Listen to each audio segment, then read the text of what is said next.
为所有的大象都长着向上弯曲的长牙，错了。数百万年前，一种名为铲齿象的巨兽曾漫步在亚洲、非洲和北美洲的沼泽地带。它拥有一对巨大扁平的下颌门齿，看起来就像一把铲子。这种独特的生物颠覆了我们对大象的一切认知，而那把铲子也成了古生物学史上最大的谜团之一。科学家最初发现它时，简直不敢相信自己的眼睛，下颌竟然伸长到接近身体的1/4，最前端那对扁平的下门齿宽度可达20厘米，看起来就像一把巨大的铁铲。这个形象太过震撼，以至于1936年，美国自然历史博物馆馆长奥斯本第一次展示铲齿象化石时，他把一把真正的大铁铲放在化石旁边做对比，从此铲齿象这个名字深入人心。更让人惊讶的是，这种怪兽生存的时间竟然长达600万年，从距今1600万年前一直延续到1000万年前，生存范围包括了亚洲、欧洲、非洲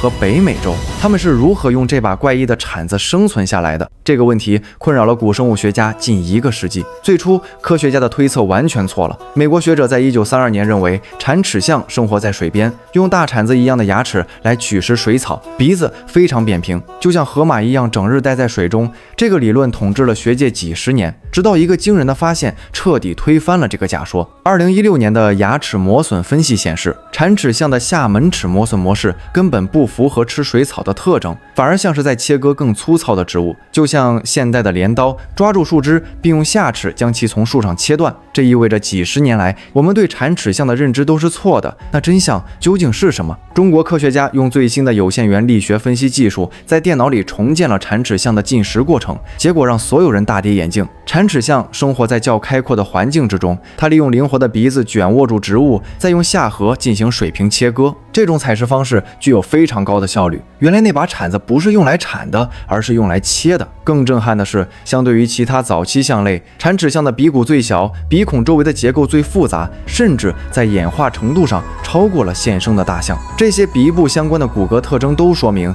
铲齿象具有非常发达的鼻子。换句话说，早在1700万年前，铲齿象就已经进化出了能够灵活卷握的长鼻，这比我们之前认为的要早得多。但铲齿象的秘密远不止于此。在中国甘肃临夏，科学家发现了一个震惊世界的宝藏，全球唯一一套铲齿象从幼到老的头骨化石，数量多达24具，从3-4个月到40多岁不等。这就像发现了一个完整的铲齿象家族相册。通过研究这些化石，科学家有了更惊人的发现：成年雌性和雄性的头骨和下颌有较明显的性别差异。雄性除了具有更粗壮发达的门齿之外，脑颅部比雌性通常更加向上隆起，鼻骨的位置也更加靠后。雄性铲齿象为了争夺配偶，进化出了更加夸张的铲子，就像现代公路的鹿角一样，是炫耀和战斗的武器。更有意思的是，铲齿象在当时数量相当多，只是分布的比较广。虽然长得都比较相似，但那把铲子的样子却不一样。古生物学家根据它们铲子形状的不同，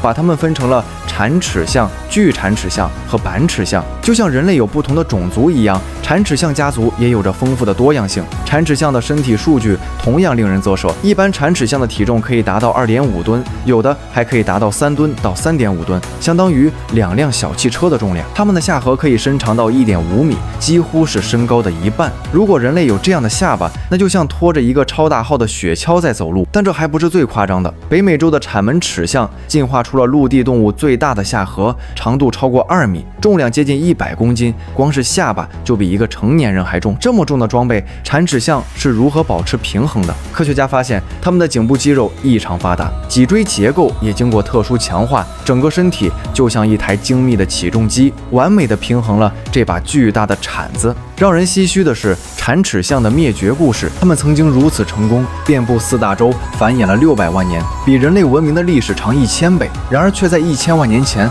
突然消失了。从1400万年起，气候开始逐渐变冷，森林生态系统在全球的中高纬度地区趋于衰退，干旱的草原生态系统成为主流生态环境。终于在1100万年中，碗中新世之交的时候，形成了欧亚大陆生态系统的重大重组。在东亚北部地区，没有一种大型哺乳动物生存过了这个界限。以产齿象为代表的三棱长颌乳齿象更是遭受灭顶之灾，悉数灭绝。这不是缓慢的衰退，而是地质史上的一次生物大灭绝事件。产齿象向开阔生境的扩张，由于晚中新释出的托尔托纳极热事件引起的包括产齿象在内的灭绝事件而终止。气候的巨变就像上帝按下了删除键，把这个繁盛的物种从地球上彻底抹去。在第3纪中新世的大部分时期，同一个地区往往有3至5个甚至更多属类的长鼻目动物共同生活并争夺食物。产齿象要面对的不仅是气候变化，还有来自其他象类的激烈竞争。当环境恶化时，那把曾经帮助它们统治地球的铲子反而成了累赘。其他象类进化出了更短的下颌和更灵活的长鼻，而产齿象被自己的特化器官困住了，无法快速适应新的环境。这就像恐龙灭绝一样，过度特化的物种在环境巨变时往往最先倒下。产齿象的灭绝给我们敲响了警钟，在进化的赌桌上，最成功的往往不是最强大的，而是最能适应变化的。今天，产齿象的化石静静地躺在博物馆里，那把巨大的铲子依然保持着切割的姿势，仿佛在诉说着一个物种的辉煌与落寞。它们曾经是地球的主宰之一，用一种我们难以想象的方式生活了600万年，最终却敌不过地球气候的一次咳嗽。产齿象的故事告诉我们，在地球46亿年的历史长河中，没有什么是永恒的。今天的统治者可能就是明天的化石。